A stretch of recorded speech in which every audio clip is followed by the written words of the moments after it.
Aujourd'hui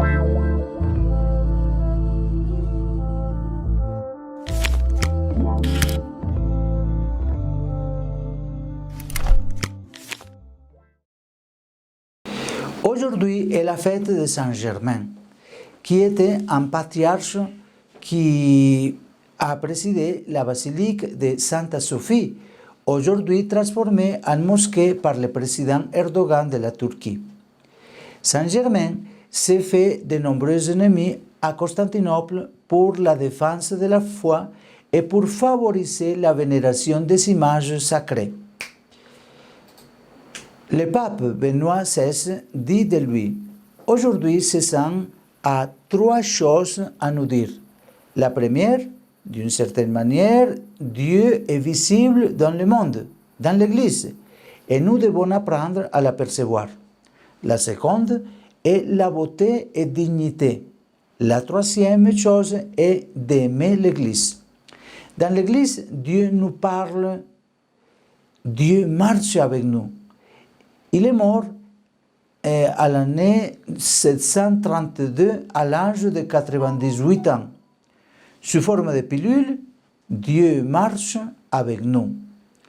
La pandémie et le désordre social ne font pas un bon ménage. Ils aggravent les situations de toute famille, de tout peuple, de toute nation.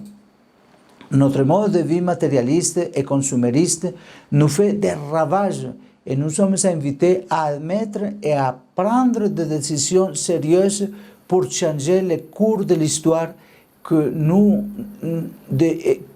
de nous continuer comme cela, nous-mêmes irons au désastre. Le Saint-Père François nous dit en effet dans la Fratelli Tutti: si tout est connecté, il est difficile de penser que cette catastrophe mondiale n'ait aucune relation avec notre façon d'affronter la réalité en prétendant que nous sommes des maîtres absolus de nos vies et de tout ce qui existe. Je ne veux pas dire qu'il s'agit d'une sorte de punition divine. Il ne suffirait pas non plus d'affirmer que le dommage causé à la nature finisse par se venger de nos abus. C'est la réalité même qui gémit et se révèle. Vient à l'esprit le célèbre vers de Virgile qui évoque les larmes des choses ou de l'histoire. Ou ce que nous disons dans les Salve Regina: nous tournons vers vous en gémissant et en pleurant dans cette vallée de larmes. Nous devons nous rappeler que Jésus nous invite à le suivre en portant notre propre croix. Cependant, cela ne signifie pas que nous devons rester dans la douleur causée par nos erreurs personnelles et communautaires. Ces pilules sont destinées à promouvoir l'unité. C'est pourquoi elles sont appelées pilules pour l'unité.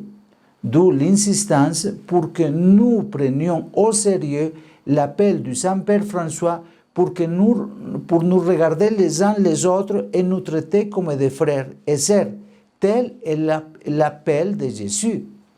Il est mort sur la croix en recherchant précisément la fraternité de l'humanité, nous laissant comme testament l'appel à l'unité.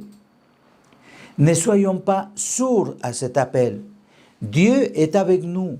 Comme dit Saint Germain, il marche avec nous. Laissons-lui toujours être là, grâce à l'amour réciproque, favorisant l'unité.